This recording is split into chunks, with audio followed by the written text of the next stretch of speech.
మేనిఫెస్టోలో ఏదైతే మనం చెప్పామో ఎక్కడా కూడా మాట తప్పల.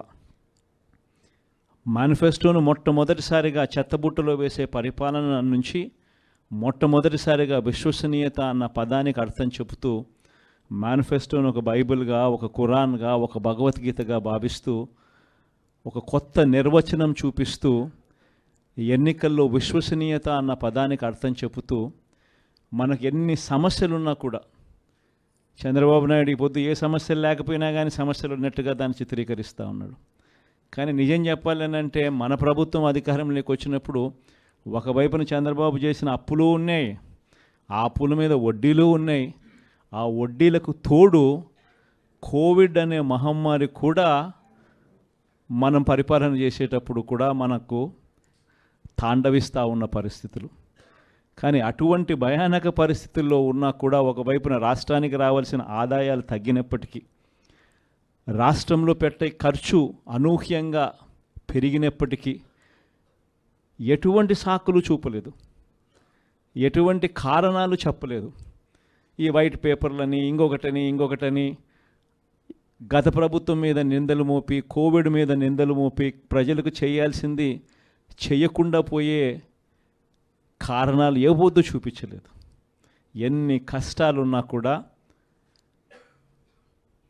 చిక్కటి చిరునవ్వుతోనే ప్రతి ఒక్కరికి కూడా, ప్రతి ఇంటికి కూడా మంచి చేస్తూ, ఇదిగో ఈ నెలలో ఈ కార్యక్రమం చేస్తాం, ఇదిగో ఈ నెలలో ఇది చేస్తాం, ఇదిగో ఈ నెలలో ఇది చేస్తాం, ఇదిగో ఈ నెలలో ఇది చేస్తామని చెప్పి గతంలో ఎప్పుడూ జరగని విధంగా ఏకంగా బడ్జెట్లో ఒక క్యాలెండర్ రిలీజ్ చేసి గత 5 సంవత్సరాల పాలనలో కూడా ఏ నెలలో ఏం చేస్తాము అని చెప్పి క్యాలెండర్ రిలీజ్ చేసి బటన్ నొక్కి నేరుగా ప్రతి ఇంటికి డోర్ డెలివరీ చేసిన చరిత్ర గతంలో ఎప్పుడూ కూడా జరగల.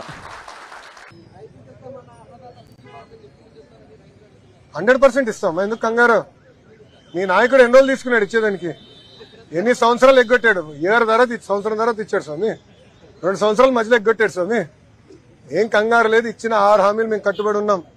జగన్మోహన్ రెడ్డి గారు 1000 రూపాయలు పెన్షన్ పెంచేదానికి 5 సంవత్సరాలు తీసుకున్నాడు స్వామి. ఎన్డీఏ ప్రభుత్వం ఒకే ఒక నెల తీసుకుంది, 1000 రూపాయలు పెన్షన్ పెట్టాం. వికలాంగుల పెన్షన్ డబుల్ చేశాం. మేము పెంచుతాం, ఇస్తామన్నా, కంగారు లేదు.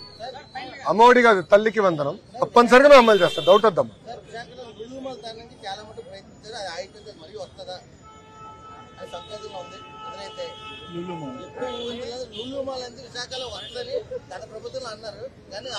మీ మిత్రుని అడిగి ఎందుకు తరిమేశారు బా?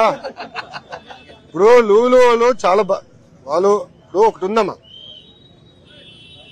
జగన్మోహన్ రెడ్డి గారి ప్రభుత్వం తర్వాత చంద్రబాబు నాయుడు గారు ప్రభుత్వం ఏర్పడింది.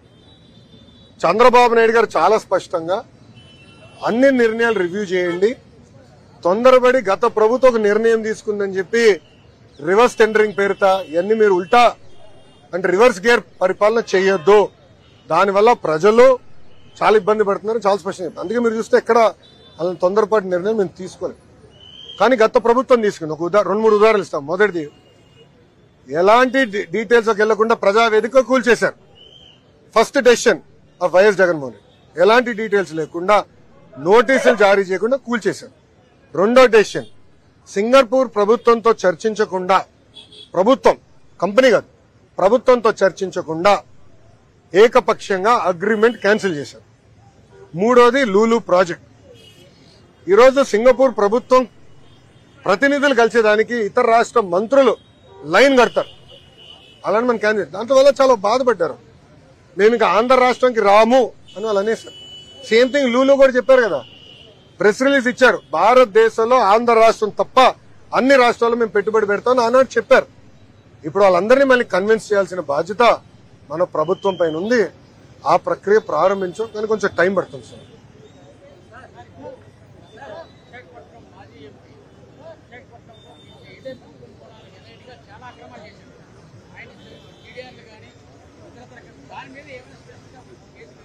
రాజారెడ్డి రాజ్యాంగం విశాఖపట్నంలో మొన్నటి వరకు నడిచింది.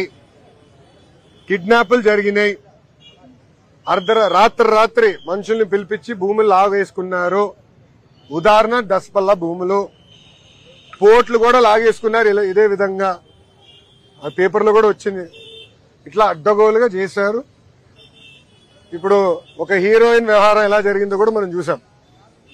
చూడండి ఒక్క ప్రభుత్వం ఎలా వివరించింది, ఒక మహిళని 18 రోజులు ఎలా బంధించారో చాలా స్పష్టంగా ఆమె కూడా నిన్న మీడియా ముందర వచ్చి చెప్తాం జరిగింది. ఇవన్నీ విచారించాలి. చట్టాలంటే కనీసం భయం ఉండాలి, లేదంటే భక్తుని ఉండాలి. రెండు లేకపోతేనే దాని పేరు రాజారెడ్డి రాజ్యాంగం.